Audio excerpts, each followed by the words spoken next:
Welcome friends. In this video, we'll study about 23rd Constitutional Amendment Act 1969. 23rd Amendment Act 1969 को लोकसभा में 21 अगस्त 1969 को introduce किया गया। इस बिल को गोविंद मेनन, जो उस टाइम इंडिया के लॉ मिनिस्टर थे, ने लोकसभा में इंट्रोड्यूस किया। इस बिल का पर्पस कॉन्स्टिट्यूशन के आर्टिकल 330, आर्टिकल 332, आर्टिकल 333 और आर्टिकल 334 को अमेंड करना था। आर्टिकल 334 के अकॉर्डिंग कॉन्स्टिट्यूशन में शेड्यूल कास्ट और शेड्यूल ट्राइब के लिए सीट रिजर्वेशन और एंग्लो इंडियन कम्युनिटी के नॉमिनेशन का प्रोविजन है। ये कॉन्स्टिट्यूशन के शुरू होने के 20 साल बाद खत्म हो जाना था, लेकिन पिछले 20 सालों में शेड्यूल कास्ट और शेड्यूल ट्राइब ने अच्छी प्रोग्रेस की थी। पर कॉन्स्टिट्यूएंट असेंबली ने जिस वजह से ये प्रोविजंस इंट्रोड्यूस किए थे, वो रीजन 20 साल बाद भी एग्जिस्ट करते थे। इसीलिए 23rd अमेंडमेंट एक्ट इंट्रोड्यूस किया गया। इस एक्ट ने शेड्यूल कास्ट और शेड्यूल ट्राइब के लिए सीट रिजर्वेशन और एंग्लो इंडियंस के स्पेशल रिप्रेजेंटेशन को लोकसभा और स्टेट लेजिस्लेटिव असेंबलीज में और 10 साल के लिए एक्सटेंड कर दिया, यानी कि 26 जनवरी 1980 तक। बाद में 45th amendment, 62nd amendment, 79th amendment, 95th amendment और 104th अमेंडमेंट ने ये रिजर्वेशन पीरियड और बढ़ाकर 1990, 2000, 2010, 2020 और 2030 तक एक्सटेंड कर दिया। लेकिन 23rd अमेंडमेंट से नागालैंड में शेड्यूल ट्राइब के रिजर्वेशन को हटा दिया गया। 1963 में नागालैंड को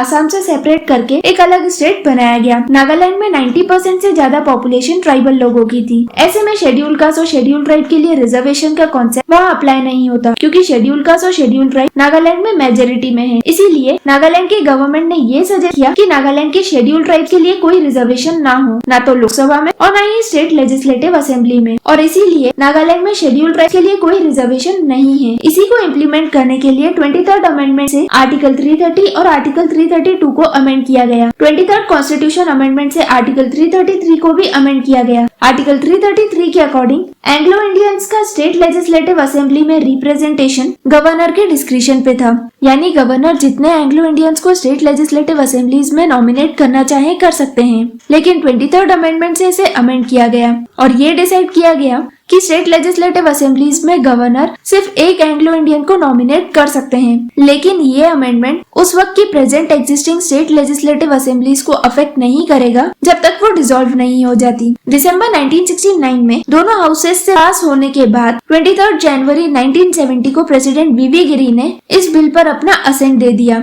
और तभी से ये बिल इम्प्लीमेंट हो गया। Overall 23rd amendment Indian constitution का एक लैंडमार्क लीगल अमेंडमेंट है जो इंडिया में 1969 में पास किया गया। इस अमेंडमेंट ने नागालैंड के शेड्यूल ट्राइब्स के लिए रिजर्वेशन को लोकसभा और स्टेट लेजिस्लेटिव असेंबलीज में डिसकंटिन्यू कर दिया। इसके साथ ही ये डिसाइड किया गया कि गवर्नर सिर्फ एक एंग्लो इंडियन मेंबर को स्टेट लेजिस्लेटिव असेंबलीज में नॉमिनेट कर सकते हैं और शेड्यूल कास्ट, शेड्यूल ट्राइब और एंग्लो इंडियंस के रिजर्वेशन को लोकसभा और स्टेट लेजिस्लेटिव असेंबलीज में 10 साल तक एक्सटेंड कर दिया गया, यानी 1980 तक।